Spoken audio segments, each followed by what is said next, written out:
Hello, today we're going to be looking at the song Love Story by Taylor Swift. Let's just jump straight into it.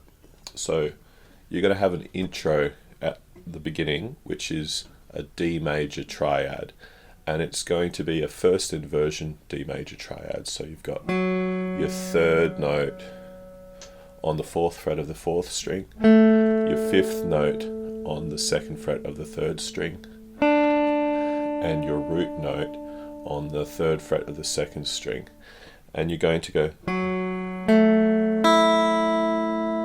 So you're going to play an open first string, and it's going to go.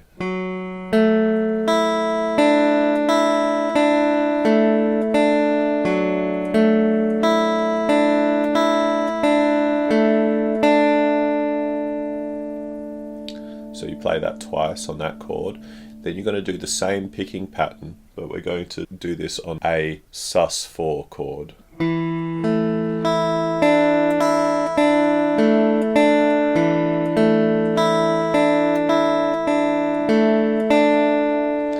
then you're going to do the same thing on a B minor chord.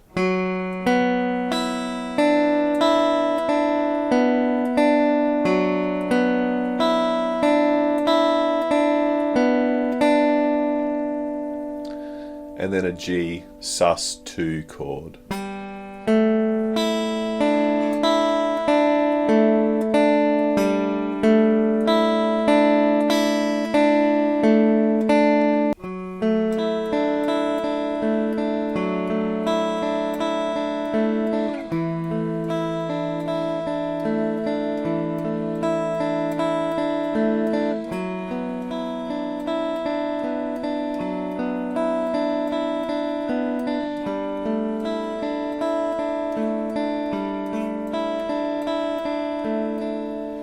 Now we're going to get into the first verse.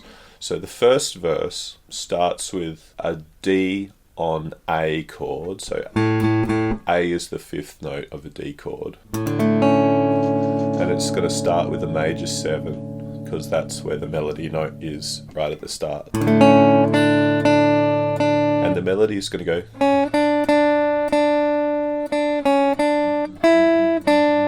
So we're going to keep the chord going through all of that.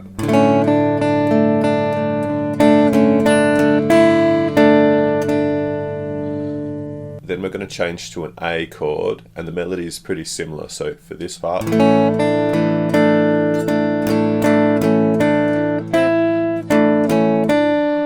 now notice I'm putting little single notes in between.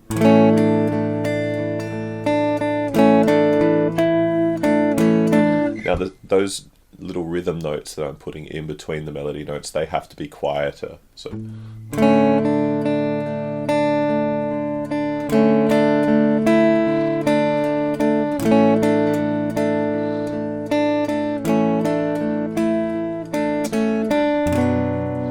now B minor chord, and because the melody is sustained here,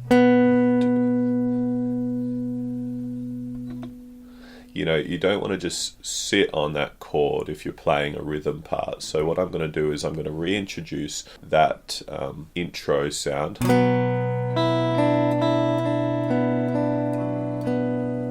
You see? So from the intro, that little. And then melody.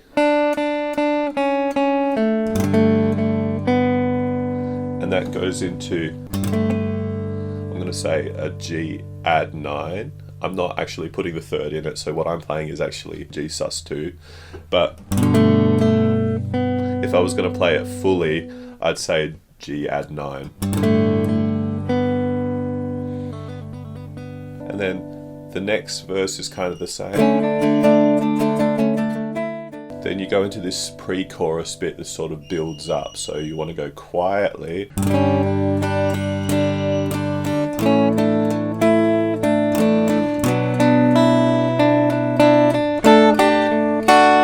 Now when you go to that D chord, it's starting off like this, and then D sus4, D. So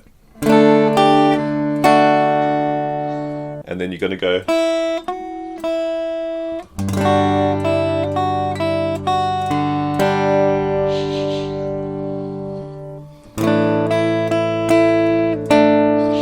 Now, this part's tricky, so we're going from an A sus4 here. Melody note on the G on the 3rd fret of the first string, sorry. So we're going,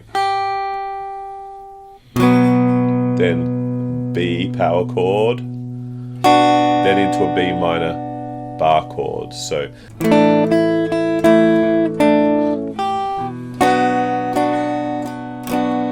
and then that goes into a D chord.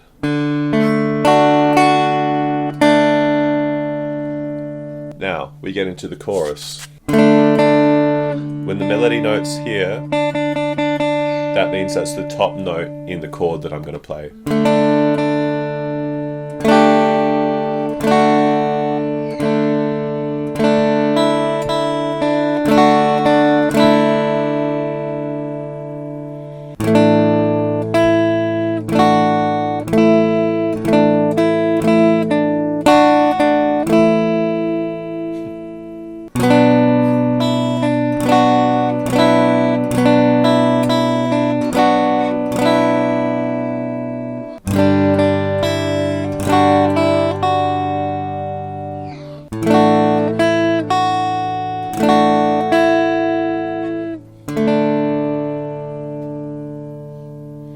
Now there are some other parts of the song, but that's the general gist of it. As long as you know what the melody is and what the chords are, you can figure the whole thing out yourself. So one thing that you sort of need to know if you're going to figure out the melody yourself is what key it's in. So the key is D major. Now with certain chords, you will be using open strings for some of the notes. So for example, if you're playing a G chord and you need to play an E note, that'll be open. Whereas if you're playing the A chord, just because of the way I'm doing this with the first finger barred, I'm doing E notes on the 5th fret of the 2nd string. And the same with the D chord. You know, when we play the chorus, you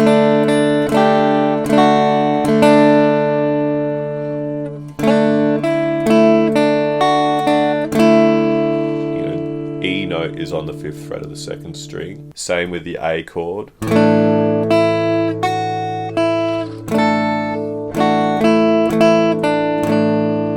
But then on the B minor chord, because of the way we're holding it, it's easier to play that E note as an open string.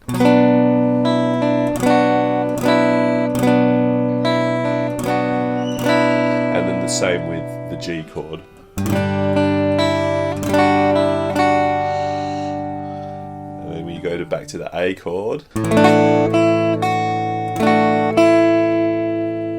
So the purpose of a lesson like this isn't to show you note for note how to play the song, but it's good to give you an idea of how you would arrange it yourself if you were going to do something like this. When I play through this song, I'm not really playing note for note what I've arranged. I'm more just looking at the chord shapes that I've figured out already and how I would reach the melody notes. In other words, my right hand is hitting a lot of notes that I'm not necessarily figuring out beforehand, but as long as you're hitting notes in the chord and as long as you're hitting them in time and with appropriate dynamics, then that's fine. It actually helps you to build up volume at appropriate times if you're feeling more free with your right hand. What I often find is when people are looking at a tab chart that's telling them every note they've got to play, they're focusing on hitting the right notes and not thinking about the bigger picture, which is what is the chord that you're holding and keeping it in time and letting your right hand free up a little bit so that you can play more rhythmically and with more dynamics and feel. Thanks for listening to this video. For more of this kind of thing, leave a like and